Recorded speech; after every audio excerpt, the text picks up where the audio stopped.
So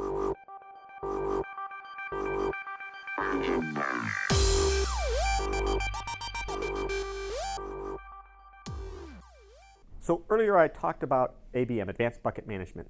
And Advanced Bucket Management is a new feature for Black Pearl. It gives you the ability to put a data policy across a bucket or a set of buckets. And a data policy happens to deal with not only the type of media that this data should go on, it deals with the number of copies this media should go on, expiration and permanence of the data. So let's make up an example, and I think that'll work best. The example I always use for customers is we're going to make one copy on disk media, and we're going to keep that copy around for 60 days. We're going to make a copy on Arctic Blue, and we're going to keep that copy around forever.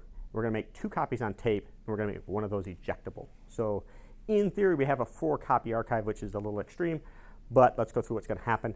The client is going to put data to Black Pearl. It's going to come in, land in the disk cache, and then it's going to start meeting that storage policy. And so we're going to make a copy of it on disk.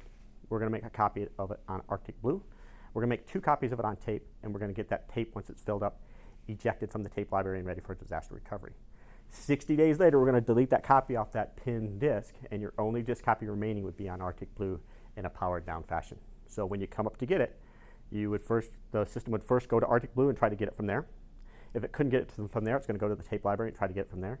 If it can't get it from there, it's going to actually send a message and try to get that tape back into the library so we can recover from that offline copy. So Advanced Bucket Management gives you the ability to make multiple copies, expire data, and really control the life cycle of your data across the system inside the object store.